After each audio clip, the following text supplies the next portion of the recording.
Good morning. Welcome back to the channel, YouTube. I finally got the Canik Mete MC back, so we are going to make a video on that.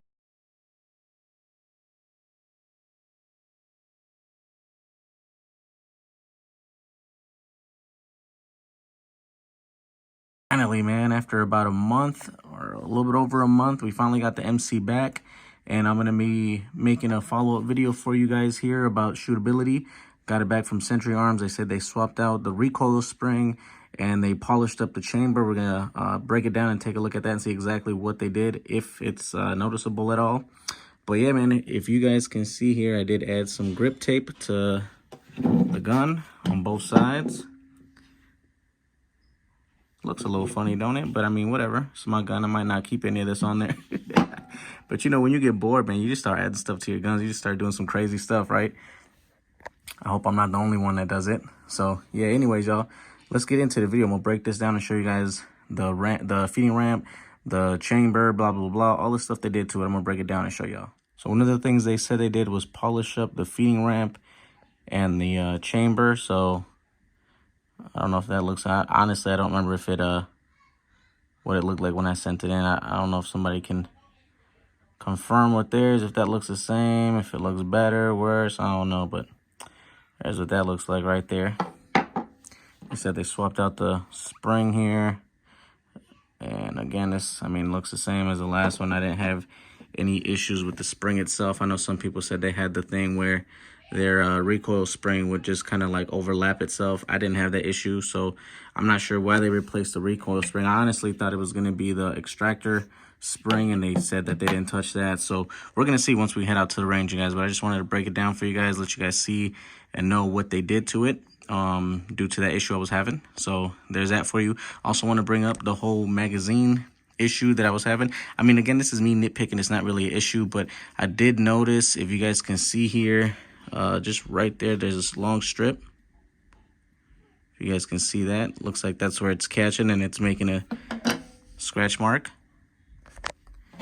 And it's getting caught to, can't see it. I'll take a picture for you guys and post it on there because the lighting is pretty bad, but it gets caught up right on that thing right there.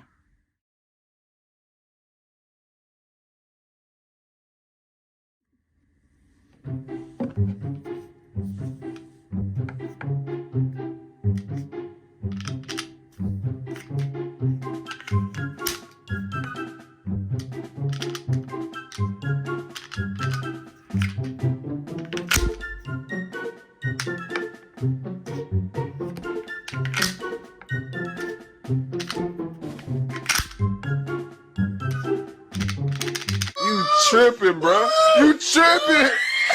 On the way to the range right now, so hopefully we'll be there. Should be about 15 minutes or so. We're using the same type of ammunition that we used in the previous videos so that we can hopefully see different results and verify if it was the ammo, if it was the gun itself. But we'll be trying out the new recoil spring and polished chamber and feeding ramp, you know, all the changes they did to the gun. So we'll should be there, like I said, in about 15 minutes or so. We'll set everything up and start shooting. That way you guys can see some good footage of the stuff that they did, and hopefully everything works out, man. I'm excited. I'm hoping it works. I got my fingers crossed, you know. So, man, let's hope it goes well. All right, y'all. We'll see you guys at the range in just a second.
Hell no.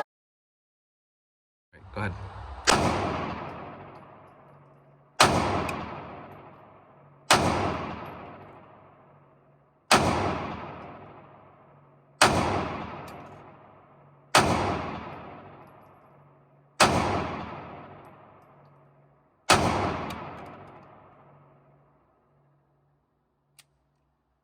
That was a failure to return the battery. Wait, let me look at the. It didn't go all the way. Yep, failure to return the battery. Yep, failure. It didn't go all the way. Yeah, that's a failure. Push it forward. Just push it slightly. Yep. All right, go ahead. Nope, dumps forward. Yep. Try that.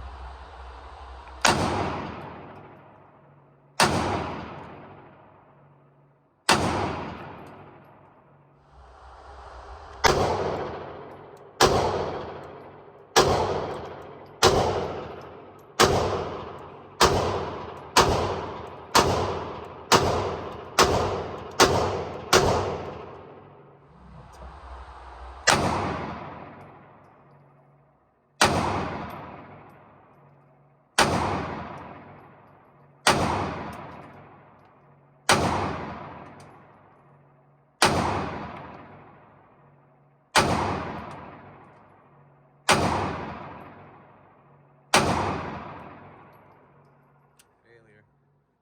Yep, hold on. Yo, racket. All right, yeah, keep going.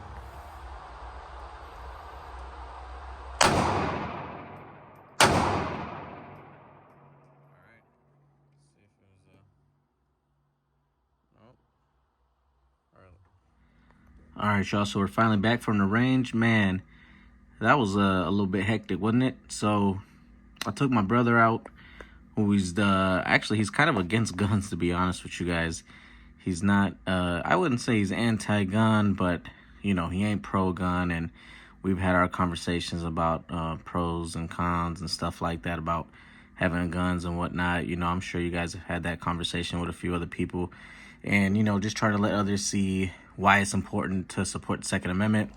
But I was glad my brother was able to come out with me. You know, he wanted to come out and shoot and, you know, just have some fun with me. But yeah, man, we had some good shooting. We had some fun, and as you guys can see, when I was shooting it, I didn't have not one hiccup. So man, hooray for that. I'm glad. I'm ecstatic about that. This will now be my new carry gun. We put about 200 rounds through it. I myself didn't have not one hiccup. In the video, as you guys can see, he did. He had a couple of failure to return the batteries, and he had a couple light primer strikes. So a little bit of both, but you know, overall, I'm very pleased. As you guys can see in his grip, you know, I know YouTube is full of professionals and, you know, full of critics and stuff. So you guys go ahead, chew them up if y'all want to in the comments. But hey, I'm just glad my brother came out with me and you know, supported me in this video. And that's what it's about, man. It's about having fun and understanding that, you know, there's a when and a why for what we do and why we carry and whatnot. But man, I'm just glad he came out with me. And it's also important to note that, you know, I think that this MC9 is a fantastic carry gun, but I don't think it's super user friendly. I think that if you have some experience shooting, I think it's a great gun, the best carry gun in my opinion at the moment. You know, but if you're a new shooter, especially to micros, it is going to take a little bit of getting used to, getting your grip down right, you know, all that good stuff. So, but once you finesse it, man, once you get it down, you'll be Gucci. So I think this is going to be very, very hard to beat. And I don't know, I'm not sure what else is out there. I know people have been talking about the Shield Plus, and I think that's a great comparison to this gun in terms of size. Other people have mentioned the X Macro, which I think that's on its own league. That's a whole different, yeah, it's a carry gun, but it's a whole different size. In my opinion, that's more of a, you know, compact to full, even though it's a thinner gun. But just the dimensions are a little bit bigger than, you know, a concealing weapon, you know. But you know, to each its own. I don't mind the micros. I actually like them. I prefer them. I find them comfortable. So, you know, easy to conceal. And yeah, man, this is gonna be my go-to, my EDC. I'm gonna look into a new holster. If y'all know of any good reputable manufacturers for holsters, I know Muddy River Tactical is one of them. I know they get their holsters out real quick. I'm also thinking about adding a light. Let me know in the comments what you guys think I should add in terms of a light. What other upgrades would you guys like to see done to this Canik MC9? Also, what other gun would you guys like me to review? I'm currently in the market now to look for my next one. So let me know, y'all. I hope you guys really enjoyed this video. God bless you guys.